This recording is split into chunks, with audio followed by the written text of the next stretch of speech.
Hey guys, Kevin Cage back with another daily cryptocurrency update. Welcome to the channel. Like and subscribe if you like what you've seen. Let's get right into the information today, one taken uncut. So again, guys, it's good to be back. So I'm going to do a short, brief video and get back to the swing of things. So to kick things off, hopefully we will break this resistance on the 4 hour once and for all, with XRP sitting at about 22.5 cents. Time will tell. Next, so we got Leonidas sharing this. This is pretty interesting. So executives that have left Ripple in 2019 to 2020. So we got Dilip Rao, Evan Schwartz, Corey Johnson, Dan Morgan, Ryan Zagone. We can see a lot of recognizable names, Catherine Coley, of course, and now it seems that Kahina Van Dyke is also not with Ripple anymore. And as we can see here on LinkedIn, we got right here, C-Suite Executive Board, top 25 women in fintech, top 100 blockchain. I know we've seen a lot of clips of her in the past as well, and we can see former SVP Business and Corporate Development of Ripple has finally left starting in January 2020 to the Board of Directors as an observer for MoneyGram. Very, very interesting. And again, just like this person here, most seem to be in new positions on the outside that will positively impact RippleNet moving forward. Now, that's absolutely possible. So there's a good and bad side to this. But at that, same time, I guess we just have to remain objective and kind of speculate on what this means. So let me know if you think this is a good move or a bad move for Ripple. Is Ripple done laying the pipes and infrastructure? Have they done their job? And now we are simply waiting for regulations, and this is why many people are retiring. Because again, we have basically headhunted some very, very successful people. And at the same time, guys, besides price, there is no reason to be bearish with XRP long term. Next, I know many of you have seen this. This is Mickey B. Fresh just sharing this screenshot. This is Warren Paul Davidson. For those of you that did not know, he is the product manager. I believe he's still currently at Ripple as product manager. Now, what's interesting is this. So Warren Davidson right here says this back in July of 2019, and it actually makes a lot more sense. And I love looking back because the history does show where the potential future is, and I love seeing where we've gone in the progress we've made. So keep in mind right here, what if you could build a DeFi, decentralized finance platform on the XRP ledger? And they're just kind of sparking that thought. And he says, and what if you could connect that XRP ledger DeFi platform to XRapid, or now on-demand liquidity, which sources solely XRP.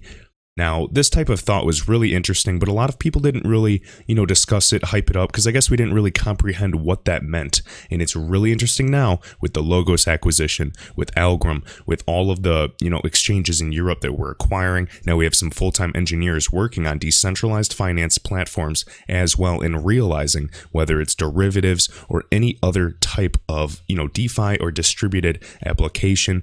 This has huge implications. So very exciting to see what this could mean for the future. And again, right here, Mickey B. Fresh, always with great research, says this tweet from the lead architect of XRapid did not gain or garner much attention at the time, but it speaks volumes now with what we know Ripple is investing hundreds of millions into DeFi and the XRPL that can connect to on-demand liquidity and all of RippleNet. Easy rollout, guys. It's all about, just like SD-WAN software, defined networking. We're not worrying with hardware anymore. It's with connections and just simple rollout for anybody and everybody. All right, and then again, Warren Paul Davidson. And again, here's his Twitter if you want to check that out. So then right here, Binance Futures launches XRP and USDT. This is Tether, perpetual contract with up to 75x leverage. Guys, this is just additional news for XRP, incentives to trade. My personal opinion, not financial advice. I personally am not trading any leverage with XRP unless it is just beyond bearish and I feel like gambling, because it is just not worth the risk. Anybody that tries to do this that is not experienced with trading on leverage, let alone trading on leverage with cryptocurrencies, will be crushed. So please be safe. Do your own research. I am not encouraging this by any means, but sharing the news. I know this came out, a week ago or so. All right, right here, we've already seen this, but I just wanted to share this for anybody that's new to the channel. So we got Bank XRP's research. So we got IBM IT Solutions Architect. Information appeared that as a part of his work for the organization, he was engaged in RippleNet research. We see this on a daily basis from some great researchers. This is right on LinkedIn. Again, this is 2 years and 10 months ago, back in April of 2017 to present, and they were performing a POC, a proof of concept on RippleNet blockchain implementation for a bank, interacting with the various team and client to gather information and drive various solutions. And as we can see here, it's always interesting to see he was at Accenture. Accenture is helping build that digital transformation, not only for Swift R3, but also Ripple. integrating all of DLT Solutions' distributed ledger technology. We can see the connections. They're in front of us. And obviously, at this point, we have some of the biggest backers. I'll do a video talking about a lot of the commercial ventures for XRP, or not XRP, I should say, Ripple, the company. And just so you guys realize who is really behind all of this. All right, lastly, we're going to finish off with this. Sorry, I'm battling a little sore throat here. Try not to cough. So we got South Korean Presidential Committee wants to bring crypto into mainstream finance, right on CoinDesk. So basically, just keep it high level, guys. We got these FIs, financial institutions, that are driving conversation about being allowed to offer cryptocurrency products such as derivatives. We have talks about, of course, CME options, of course, that are happening.